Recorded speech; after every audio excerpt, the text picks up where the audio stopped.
Bom, então, retomando nosso estudo, na semana passada, nós terminamos o capítulo quinto, né? O poder do amor. Um capítulo maravilhoso, que tem muita coisa para a gente refletir. O ideal é que a gente volte com frequência para se relembrar, né, na leitura desse capítulo. E aí hoje nós vamos entrar então no sexto capítulo do livro No Mundo Maior, que se chama Amparo Fraternal. Então, nós terminamos o último capítulo quando a Cipriana conseguiu sensibilizar, né, o obsessor e conduzir ele a um local de auxílio. E aí todos, então, partiram de volta para cada um para o seu ambiente. E lembrando que ela tinha pedido para o Calderaro que naquela noite eles pudessem estar juntos, porque no auxílio de uma outra necessidade, de uma pessoa que iria desencarnar e que tem uma filha que estava com uma necessidade de atenção especial. E aí é onde hoje nós vamos começar o capítulo nesse trabalho deles. Então vamos lá. Noite fechada, encontramo-nos à porta de aposento modesto, em sanatório humilde. Gentil irmã de nossa esfera nos aguardava no limiar, saudando-nos atenciosa. Avançou Calderaro perguntando: E Cândida, como passa? Então, foi quando Cipriana, né, pediu para o Calderaro, se lembre que à noite a gente precisa dar uma atenção à Cândida. Então, é sobre ela realmente que eles estão indo ver. E aí ele perguntando para aquele espírito, né, aquela entidade que cuidava da Cândida, ela responde: Muito bem, deve estar conosco em definitivo amanhã à noite. Irmã Cipriana recomendou-me vigiá-la para que o desenlace se realize placidamente. Creio que nossa desvelada amiga já poderia ter vindo. No entanto, ao que me parece, a filhinha, que deixará na crosta, reclama certas providências. Então é por conta, principalmente, dessa filha que a Cândida tem. Então a Cândida está prestes a desencarnar e essa filha dela requer certas providências do mundo, do plano espiritual, para ajudar, né, nesse momento talvez difícil da separação. Entramos. No leito, uma senhora prematuramente envelhecida aguardava a morte. Na fisionomia, os fenômenos de extinção do tônus vital eram visíveis. Cândida, a irmã que nos merecia tanto carinho, prendia-se ainda ao corpo através de fios muito frágeis. Pela doce luz que lhe nimbava a fronte, emitia por sua própria mente, emitida por sua própria mente, eu lhe observava a grandeza da alma, o sereno heroísmo. Junto dela, uma jovem, de rosto pálido e corpo alquebrado, acariciava-lhe os cabelos grisalhos, enxugando de momento a momento as lágrimas em contínuo fluxo. O assistente indicou-ma, explicando: É a filha a despedir-se. Ouçamo-las. Então é justamente o quadro ali, né, da Cândida, uma senhora, como ele falou, né, com uma velhice prematura, quer dizer, sofrida da vida, prestes a desencarnar num ambiente, né, na cama dela, e a filha deitada junto, sofrendo igualmente. Uma se mostra, como o André Luiz fala, que é um espírito já mais elevado, alcançando uma certa luz, e a filha ainda com certas dificuldades. E aí eles vão prestar atenção na conversa delas. Cândida, animando-a com dificuldade, falava comovida. Julieta, minha filha, tenha cuidado consigo. Você sabe que provavelmente não mais me levantarei. Receio deixá-la entregue aos embates do mundo sem mãos amigas. A moça trazia a garganta comprimida. O pranto copioso testemunhava-lhe a extrema angústia. A mãezinha, porém, refreando a custo a comoção, prosseguia generosa. Meus filhos abandonaram-nos. Estamos sozinhas e precisamos pensar. Noto-a perturbada e mais aflita nesses últimos dias. Tenho a impressão de que o dinheiro não dá para nossas despesas. O que estará acontecendo? Tenho sido tão pesada a sua juventude, entretanto permaneço confiante em Jesus. Diariamente rogo ao Senhor, não nos desampare. Temo que seu destino se desvie do caminho reto por minha causa. De outras vezes, filhinha, receio que você acabe enlouquecendo. Então a preocupação da mãe é essa. E dá para notar, né, no começo do parágrafo ali. É uma mãe que tem filhos, né? Só que ela, Julieta, é a única filha que está ao lado da mãe nesse momento aí do fim da vida dela. Os outros abandonaram elas. Elas estão passando por dificuldade financeira. A mãe sente uma certa preocupação porque a filha provavelmente deixou de fazer algumas coisas, de cuidar da própria vida, provavelmente, para cuidar da mãe. E esse é o quadro que a gente está começando a tomar conhecimento. E depois de ligeira pausa, continuando então, né?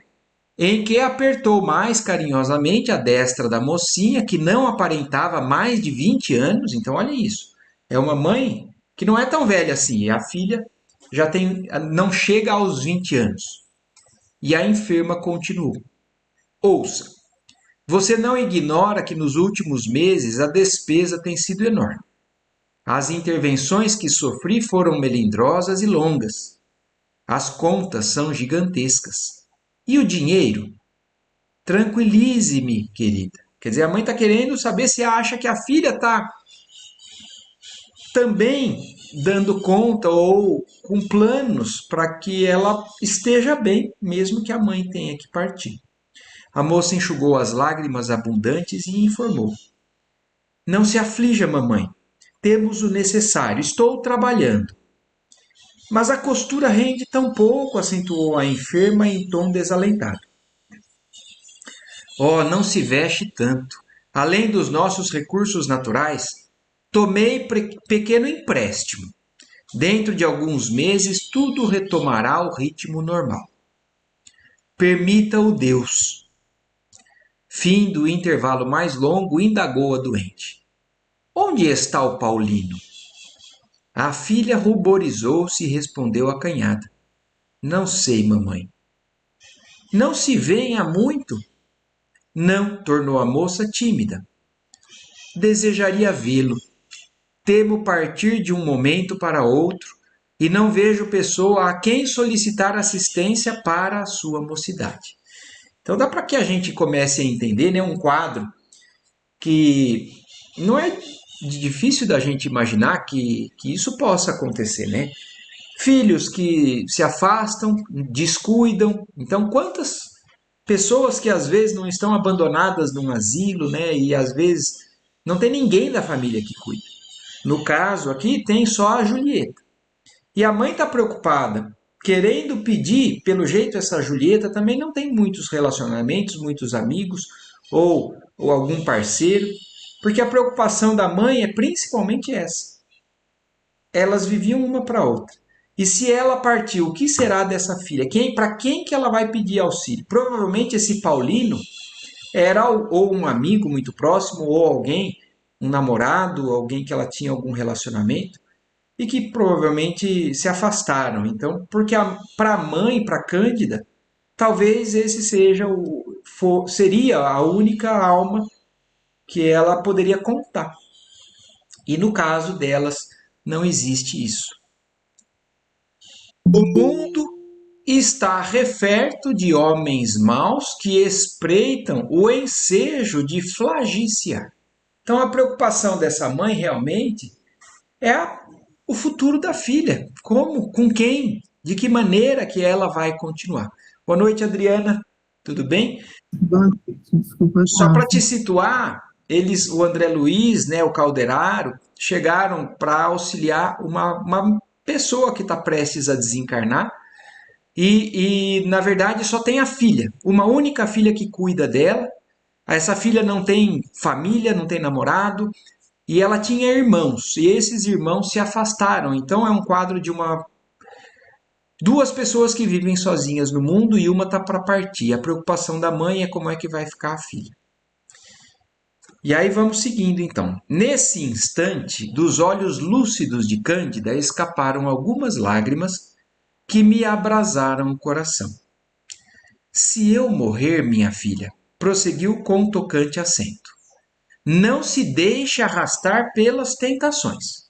Então, preocupação de mãe, né? Dando conselho, né? E para que a filha busque, né? Mesmo através das dificuldades, não caminhos errados. Procure recursos no trabalho digno, não se impressione com as promessas de vida fácil. Você sabe que a minha viuvez nos deparou dificuldades angustiosas.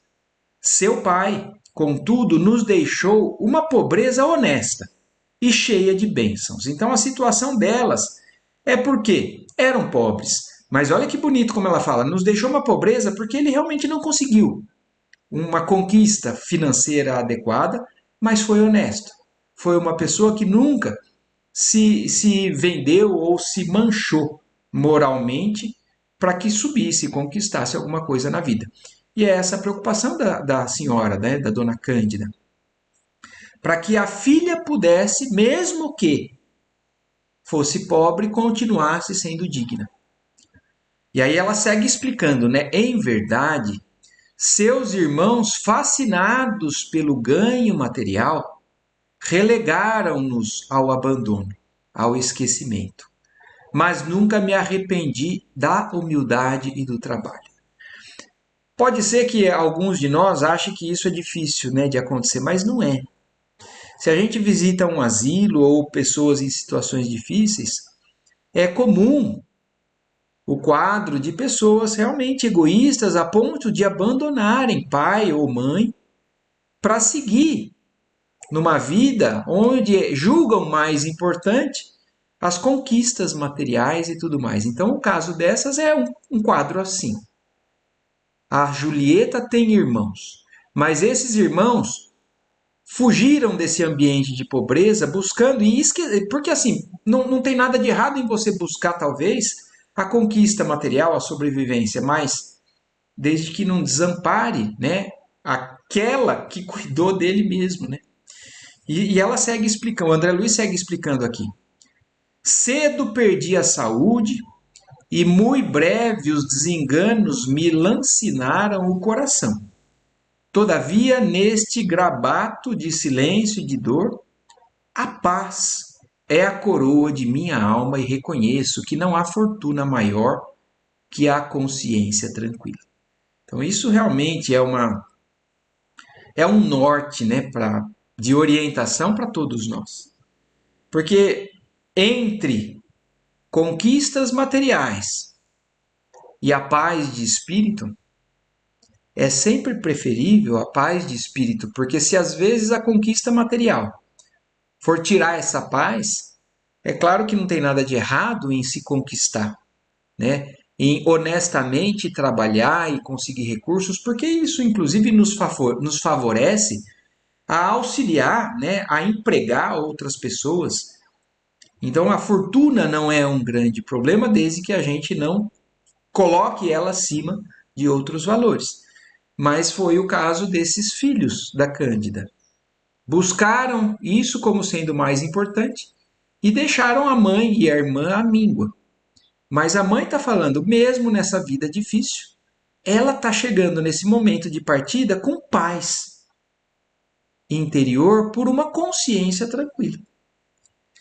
E aí segue ela explicando: sabe o Senhor os motivos de nossos sofrimentos e privações, e só nos cabem razões para louvá-lo.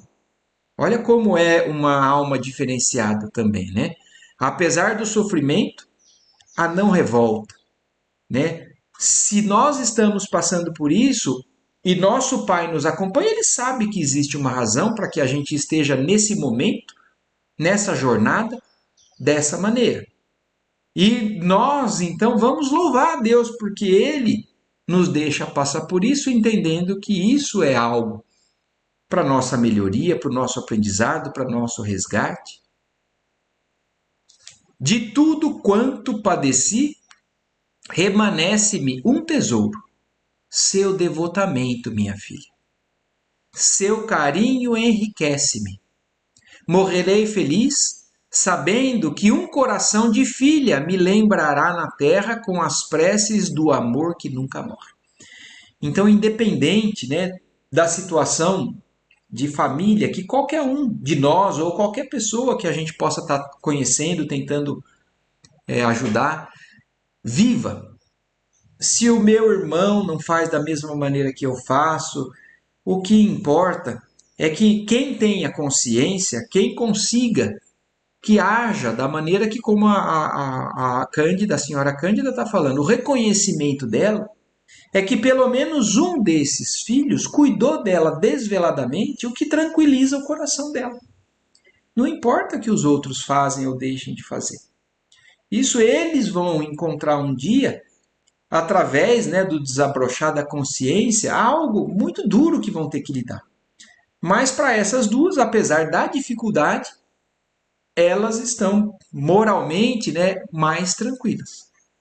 Entretanto, Julieta, não desejo que você seja boa e dócil somente para comigo, tão somente para comigo.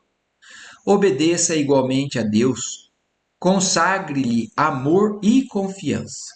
Então, conselhos de mãe, né, nesse momento, para que reconhecendo e agradecendo a filha por tanto carinho, mas também falando, esse seu amor que você está mostrando por mim, filha, ele é para ser estendido. Porque é o que Deus, é o que Jesus nos ensinou, que Deus espera de nós. Para que nós aprendamos no convívio da nossa família, mas para que nós não limitemos o nosso amor a isso. Ele é nosso Pai de infinita bondade e de nós pede apenas um coração singelo e uma vida pura. Conforme-se, filhinha, com os desígnios divinos no turbilhão das provas humanas e não descoroçoe. Oh, mamãe, não prossiga, soluçou a jovem, desabafando-se. Não prossiga. Estaremos sempre juntas. A senhora não morrerá. Viveremos uma para a outra, jamais nos separaremos. Acalme-se. Não quero vê-la aflita. Tudo passará. O médico prometeu-me iniciar tratamento mais enérgico. Tenhamos fé. Cândida esboçou triste sorriso, acariciou as mãos da jovem e falou: Obrigada, minha filha, estou calma e feliz. Olhou em seguida os ponteiros do relógio próximo e acrescentou: Vá sossegada. O horário de nossa palestra terminou. Então a mãe está internada, né, como falou lá no começo, num sanatório. A filha está visitando e tem um momento aqui, um tempo para conversar. E essa conversa, a mãe consegue passar as preocupações, mas a mãe está mais consciente de que realmente o fim dela chega. A filha talvez esteja também consciente, mas tentando ser otimista, positiva, para que a mãe pense de maneira diferente. Não se entregue ao desânimo, falando o médico vai reverter tudo isso, não é o momento. Mas a gente sabe pelo que a espiritualidade aqui está nos contando, né? O momento de Cândida está chegando realmente, como foi falado no início do capítulo. No dia seguinte, provavelmente à noite, ela já vai estar totalmente integrada ao mundo espiritual novamente. Mas essa é a conversa das duas. E chegou o fim, né, do horário da visita. Beijaram-se comovidamente e Julieta, após carinhoso adeus, afastou-se. Sigamo-la, disse Calderaro atento. Devemos assisti-la com recursos magnéticos. Tenho instruções de Cipriana a respeito. Então, o cuidado, olhem isso, que interessante. Quem está doente é Cândida. Mas o cuidado maior deles nessa missão é a filha.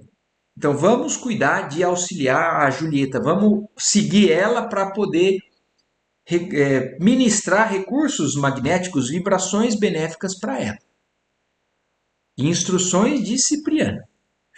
Em caminho, o instrutor esclareceu-me a história da agonizante. Enviuvara Cândida, muito moça, com 3 filhos, 2 rapazes e Julieta, cuja educação lhe impusera a amarga renúncia dos bens da vida. Lutara, trabalhara e sofrera com resignação e coragem. Os filhos, tranquilo, Lela, depois você vê. Os filhos varões, a quem revoltava a pobreza do lar materno, abandonaram-na, buscando centros distantes por atender a impulsos menos edificantes da mocidade. Então, olhem aqui, agora o Calderaro está explicando para o André Luiz mais detalhes sobre a vida deles, né? Então, realmente, a Cândida ficou viúva cedo, não conseguiu, pela luta da vida, dar condições financeiras melhores para o filho, mas deu uma vida digna. Mas dois filhos, não aceitando a pobreza, saíram de casa, mudaram-se de cidades, provavelmente, ou bairros distantes, por atender a impulsos menos edificantes da mocidade, como foi descrito aqui. Perseverou a viúva na existência singela, consagrada à preparação do futuro da filha. Iniciou-a nos trabalhos de agulha, em que a menina se revelou de pronto excelente profissional. Mas, depois de alguns anos de provações mais rudes, a nobre genitora caiu extenuada. Hospitalizada, sofreu diversas intervenções no campo orgânico, sem resultados apreciáveis. Tão aflitiva se tornou a situação que o recolhimento à casa de saúde se alongava por 10 arrastados meses. Então, olhem isso. A mãe ficou doente, portanto, lutar, né, para poder dar uma vida melhor para a filha. Ensinou a filha a costurar, só que a situação piorou. Ela estava internada já há 10 meses. A princípio, por si só, Julieta conseguiu satisfazer as exigências financeiras. Com o escoar do tempo, viveu, porém, a pobrezinha duelo tremendo entre a necessidade e o esgotamento. Exaustas as possibilidades de que dispunha, recorreu a parentes que se esquivaram, cautelosos. Apelou para amigos que se mostraram indiferentes. Olha que triste, né? Elas numa luta dessa, e quando a situação aperta, a filha Julieta lutando, né, para conseguir através da costura e não conseguindo o necessário, busca apelar para os familiares e para amigos. E olhem que triste, né? Às vezes a gente não procura fazer algo a mais, né? Não se sensibiliza em procurar saber se a pessoa está bem ou não, mas o problema aí é maior, porque a pessoa procurou ajuda. E essas pessoas se afastaram, negaram ajuda. E também isso acontece muito, né? Em famílias, em situações que a gente nem imagina, mas que estão ao nosso redor. E então o que aconteceu? A Julieta se viu em situação financeira pior e sem auxílio de ninguém. As despesas, no entanto, cresciam sempre implacáveis. A costura não lhe oferecia a compensação necessária. Visitava a mãezinha diariamente ao crepúsculo, pondo-se a par da situação cada vez mais grave. Louca de angústia, bateu a todas as portas e todas as portas permaneceram seladas. Incapaz de perscrutar aquela situação, em toda a sua profundeza com a genitora, que naturalmente não lhe desejava o sacrifício, cedeu Julieta a insidioso convite. Então, olhem que coisa, né? A gente não está aqui para julgar, mas a Julieta estava passando por uma situação, uma provação difícil, onde a dificuldade veio por todos os lados. Mas isso, às vezes, é um teste também de integridade moral que nós podemos, às vezes, ter que passar. E ela, por tudo isso, acabou cedendo, não conseguiu abrir o jogo para a mãe com relação a tudo isso que estava acontecendo e tentando de maneira digna e não conseguindo, ela acabou cedendo a um convite que talvez não fosse dos melhores. E aí aqui explica, né? Passou a valer-se da noite a fim de trabalhar numa casa de diversões. com o intuito exclusivo de agenciar mais dinheiro, cantaria e dançaria, melhorando a receita. Então ela passou a dançar, né, a participar, a ganhar o dinheiro que faltava numa casa noturna, como dançarina, cantando e dançando num ambiente onde a gente imagina, né, o que possa acontecer ali. Desde então, passou a representar o papel de uma ovelha assediada por feras. Então, se ela não quisesse, por exemplo, se entregar a uma talvez prostituição, vender o corpo para conseguir conquistar dinheiro, ela queria somente realmente cantar e dançar nesse ambiente. Mas ela passou a ser assediada, porque o ambiente era desse tipo de vibração, frequentado por esse tipo de espíritos, tanto encarnados quanto desencarnados. Então, desde que ela começou, entrou nesse meio, a gente sabe que a luta ali dentro seria mais difícil ainda. E por mais que resistisse às solicitações dos sentidos, em dada circunstância, não logrou furtar-se ao império das sensações. Então, por mais que ela resistisse, chegou um momento em que ela cedeu. Acabou se entregando, né, ao que era ali proposto para ela num local como esse. Atraída pelas propostas de um homem, aquele mesmo Paulino, a quem a mãe se referira, não teve forças para resistir. Aceitou-lhe a proteção prematura. Então, Paulino, que a mãe imaginava que era um amigo ou um namorado, era, na verdade, um homem que frequentava essa casa e insistindo para que ela saísse com ele, ela cede e começa a sair com ele. Abandonou a máquina de costura e mudou-se do modesto quarto em que penosamente vivia. Fixou-se então no centro de diversões noturnas, e se comparecia a outros lugares era sempre acompanhada por ele, interessado em tirar-lhe proveito da mocidade e beleza, qual cavalheiro vaidoso a ostentar uma joia. Então Paulino se engraçou por ela, mas intimamente o que ele queria era se aproveitar, era poder levar ela como sendo uma bela moça e a ostentar aquilo para o meio social onde ele vivia. Julieta, no entanto, ocultava a realidade aos olhos maternos. Vestia-se com singeleza para a visita diária e quando se fez acompanhar de Paulino, quer dizer, ela chegou a levar o Paulino junto para visitar a mãe. Pela primeira vez no hospital, apresentou-o a Cândida na qualidade de simples amigo. As aflições sucessivas da menina alteraram-lhe, porém, a saúde. Então, aí quem começou a ficar doente, porque apesar de ceder, talvez ela fosse contra o que no fundo a consciência dela pedia. Então ela começou a ficar doente. Achava-se extenuada, doente, recordando os exemplos maternos. Então aqui a gente começa a entender a importância de uma reencarnação, por exemplo, de um espírito que tem alguns pendores em determinada família, que tem determinados valores. Então, ela cresceu, Julieta cresceu pela educação materna, admirando os valores morais dela. E aquilo passa a fazer parte.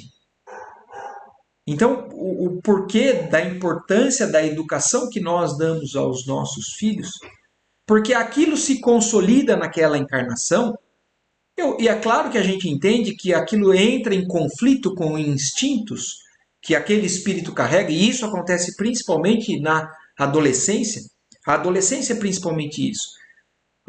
Um espírito cheio de vícios, né, e de tendências renasce num corpo novo, flexível a novas educações e impressões, e a criança recebe aquilo, vai aquilo sendo consolidado até que chega o momento em que vem à tona o que aquele espírito carrega. E naquele momento, então, isso vira um conflito. Por isso que muitos adolescentes vivem esse conflito. É o conflito da educação da cultura daquela família onde ela nasceu com o que ela carrega. E todos nós temos o livre-arbítrio para, em determinado momento, tomar decisões. Seguimos os conselhos e o que aprendemos ou seguimos os instintos. E aqui, então, e mesmo que sigamos os instintos e a gente, como no caso da Julieta, ela cedeu por uma dificuldade, mas ainda assim ela cedeu. Ela tinha a opção, ela poderia ter sofrido a penúria material e não se entregado a isso. Mas ela já é um espírito que tem uma certa consciência a ponto de violar essa consciência, aquilo cobrar dela. Principalmente porque ela já tem isso, claro, do exemplo da mãe. Então, e é o que está acontecendo aqui. Ela caiu achando que seria uma solução, mas quando ela vive essa dualidade, né, recordando os exemplos maternos, experimentava atrozes perturbações conscienciais. Os prazeres fáceis não lhe amainavam o coração sensível e afetuoso. O dinheiro abundante não lograva atenuar-lhe o desalento. A maneira que conquistava alheia admiração para os dotes físicos parecia perder a paz de si mesma. Então, da mesma maneira que a mãe, a Cândida, deu o exemplo de dificuldades, padecimentos materiais, mas que trouxeram paz de consciência para ela, a filha acabou escolhendo um caminho mais difícil, né? Procurou facilidades, mas isso envolveu em comprometimentos morais o que tiraram a paz de consciência, a paz de si mesma. Presa de incoercível abatimento, passava os dias e as noites sob os fortes atritos da própria razão. Porque não persistira na vida modesta até o fim? Olha lá, ela se cobrando, ela tinha opção. Como não se confessar à mãezinha, obtendo-lhe a precisa orientação? Por outro lado, sentia-se desculpada. Quer dizer, olha como às vezes é o que a gente chama de arrazoar, né? A gente encontra razões, a gente tenta racionalmente explicar, justificar o que não é justificável moralmente. Mas a consciência dela procura trazer a ela ao lado, né, da retidão moral, e por outro lado ela encontra desculpa para o que ela fez. Sentia-se desculpada. Precisava da cooperação financeira de Paulino para socorrer aquela que lhe dera o ser. Buscara recursos em todas as fontes que lhe pareceram limpas e acessíveis, e todas as mãos permaneciam cerradas aos seus roubos. Então, olhem isso. Ela acaba encontrando uma forma de se justificar para que ela pudesse achar que a conduta dela era única. Fala assim, minha mãe estava sofrendo. Eu procurei auxílio para amenizar o sofrimento da minha mãe. Eu busquei auxílio digno, mas esse auxílio me foi negado. Mas, gente, é fato, isso é fato. Se o caminho escolhido for contra a nossa própria consciência, mais cedo ou mais tarde, ela vai cobrar. Ou não precisa ser o que a nossa consciência ainda nos cobra, mas pode ser. Se o caminho é diferente daquilo que Jesus nos mostrou, diferente daquilo que está alinhado com as leis divinas, a gente pode até encontrar desculpa para fazer aquilo, mas mais cedo ou mais tarde a nossa consciência vai cobrar. E isso geralmente acontece quando a gente já está pronto. Porque para alguns parece que, puxa vida, mas para aquela pessoa ela está fazendo tanta coisa errada e parece que não vem. Não vem agora. Não vem porque talvez ela não esteja pronta. Se vier agora, talvez a revolta aumente e essa pessoa se afunde, se entregue ainda mais ao desvio. Mas no momento em que nós já estamos prontos, a correção vem, a cobrança vem. E então, mas aqui no momento ela está sentindo essa questão e ao mesmo tempo encontrando, né, justificativa. Mas estaria procedendo com acerto aqui, ó, essa briga interna, né? Não sentia coragem para tornar a oração de outros tempos. A consciência dela pesava tanto a ponto de ela não conseguir se achar digna de fazer oração ou então estar envolvida num tipo de vibração que ela se afastou dessa, desse hábito, né, dessa possibilidade de se manter ligada com as buscas mais elevadas através da oração. Não sentia coragem para tornar a oração de outros tempos. Debatia-se-lhe a mente angustiada entre as exigências do mundo material e as imperiosas postulações do espírito. Vamos lembrar um pouquinho do que a gente aprendeu no capítulo anterior, né? Não, no outro ainda, estudando o cérebro, que falou da divisão da nossa mente. A nossa mente vive no presente e às vezes cede a instintos que estão no nosso porão, no nosso subconsciente, em hábitos consolidados de encarnações passadas. E nós temos a zona elevada do nosso cérebro, que é onde a gente busca o auxílio, as metas, né? E por mais que com dificuldade, a gente, através desse exercício, a gente vai buscando e trazendo o que está para cima ao nosso estágio atual, ao invés de descer e mergulhar para baixo. O que aconteceu com ela é que ela cedeu a instintos e perdeu o contato com a busca, né, do mais sublime. No entanto, concluiu Calderaro atencioso. As preces maternas acompanhavam-na através do escabroso caminho. E Cândida não tem sofrido em vão. Colaboradora fiel de muitos serviços, é credora de muitas bênçãos. Então a gente termina aqui esse item 1, onde conta a história das duas. Onde conta onde uma tem virtudes e as virtudes da Cândida, né? O merecimento dela, a ligação com o plano divino, consegue interceder pela filha e conta a condição da filha, que, vivendo dificuldades, procurou, na verdade, a solução através de descer num nível, né, vibratório onde se comprometeu. Mas, através da mãe, tem vindo o auxílio. E é interessante a gente ver, né, que no caso das duas, porque nós podemos analisar a nossa vida. A nossa vida, às vezes, é repleta de ligações, de inúmeras almas que estão caminhando com a gente e que contribuem, né, através dessa afinidade, desse amor, dessa atenção, pelo nosso bem-estar. Então, nós queremos bem muitas pessoas, oramos por muitas pessoas e muitas pessoas podem orar por nós, se preocupar conosco e nos ajudar presencialmente, né, através do dia a dia, da convivência, do estar junto, ou por oração, ou pelo lado do plano espiritual.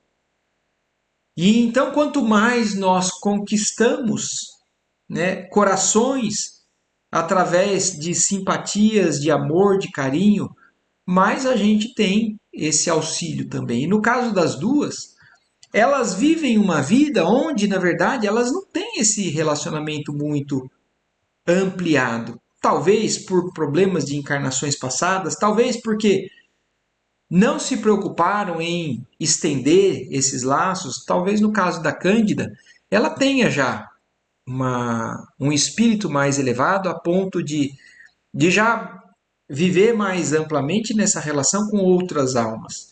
Mas a vida, nessa encarnação dela, impôs talvez essa aprovação. Mas ela venceu, está vencendo, através de boas escolhas, né? E a Julieta não, mas é curioso a gente ver que no caso dessas duas, elas não têm muito auxílio, pelo menos por parte dos encarnados. Do mundo espiritual, a gente está vendo que existe uma comitiva ali, o Calderaro, o André Luiz, a própria Cipriana, que estão intercedendo por Cândida e pela Julieta. Mas a Julieta então desceu num nível em que nós não vamos continuar muito hoje, não, porque eu acho que a reflexão de hoje aqui já é muito importante para a gente dar a sequência na semana que vem, depois da gente sedimentar tudo isso que a gente viu. E para a gente também não avançar muito no tempo. Eu não sei se ficou alguma dúvida ou algum comentário a mais que vocês queiram fazer com relação a isso que o André Luiz está nos apresentando nesse capítulo, a esse caso, né, desse relacionamento entre mãe e filha e a questão dos irmãos afastados. Se não tiver nada, a gente hoje vai encerrar por aqui. E na semana que vem a gente continua. Nós vamos ter que fazer um momento de pausa, né? Entre Natal e Ano Novo, talvez. Depois a gente decide quando vai ser isso. Mas para a gente também ter um domingo aí de balanço do ano, para depois a gente retomar o ano que vem. Mas ainda no domingo que vem a gente continua, certo? Alguma questão aí que vocês queiram acrescentar ou perguntar? Senão, por hoje é isso. Tá certo. Certinho, então. Então, Tá maravilha. bom. Agradecemos a Deus por mais instruções, né? Uma ótima semana, uma ótima noite a todos e até semana que vem. Até. Obrigada, Boa noite, Até Marcos. fique à mais, Boa vontade. imagina. Tchau, semana. tchau. Tchau, tchau.